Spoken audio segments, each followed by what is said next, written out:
Un chien errant courait dans la rue avec un os dans la gueule, mais il a accidentellement heurté un passant. Le seul repas qu'il avait est tombé de sa main. S'il ne le retrouve pas, il aura encore faim. Au moment où il s'apprête à partir à sa recherche, l'armée passait par là. Le pain sur les lèvres de la femme lui met l'eau à la bouche. La recrue Robert l'aperçoit dans la foule. Il savait que le chien devait être affamé. Il prit donc un biscuit de son corps et le lui lança, sans hésiter. Le chien le mange en entier. Mais un seul biscuit ne suffit pas à apaiser sa faim. Il a alors l'idée géniale de suivre le groupe. Il pensait que s'il suivait Robert, il y aurait de la nourriture, à son insu. C'est cet acte involontaire qui allait conduire à la légende de sa vie. Il s'agit d'une histoire vraie. En fin de compte, il n'a pas seulement reçu de nombreuses médailles d'honneur, il a été promu au rang de chien le plus élevé du monde. Mais le début a toujours été plein de rebondissements. Il a suivi les pas des soldats jusqu'à la porte de la caserne. Il est arrêté par 2 soldats de garde. Il n'est pas le bienvenu. Il fit donc demi-tour et s'en alla. Bientôt, il sentit une odeur et marcha le long de l'extérieur du mur, à travers les fissures des planches. Il vit soudain Robert s'entraîner à l'intérieur. Le chien creusait avec enthousiasme. Il réussit à passer par la fente et à pénétrer dans la clôture, juste à l'intérieur de la caserne. Il fut attiré par les grosses côtes dans la cuisine. Mais avant qu'il ne puisse se préparer à les manger, le chef est venu avec un couteau de cuisine pour le chasser. Si le chien n'avait pas réagi à temps, il aurait pu être l'un des plats. Il est sorti de la cuisine en courant.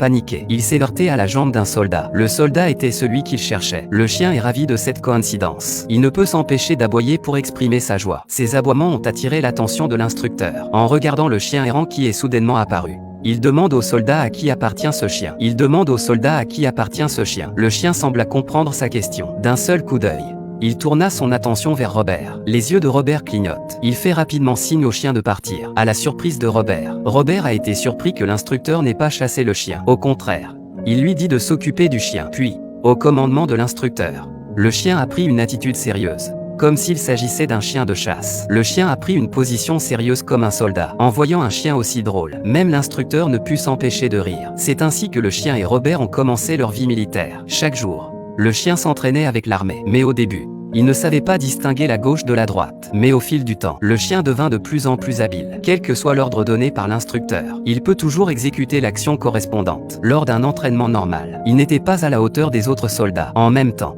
c'était un bon assistant. Chaque fois que les soldats terminaient l'entraînement au tir, il remettait son cœur à l'instructeur pour qu'il l'inspecte. Peu à peu, le chien fait partie intégrante de leur vie. Robert l'a appelé Stubby. Il avait son propre nom. Stubby tournait en rond pour montrer son bonheur. Un jour, le général vint à la caserne pour une visite surprise. Quand il a vu Stubby, il a dit que c'était une caserne, pas un zoo. Il a demandé d'où venait le chien. Cette fois, Robert n'hésite pas. Il répondit avec détermination que c'était son chien, et avec un salut militaire déformé. Après avoir vu le geste de Robert, Stubby fit de même. Voir un chien aussi intelligent, le général le félicita comme un bon soldat, et le laissa rester dans la caserne comme mascotte.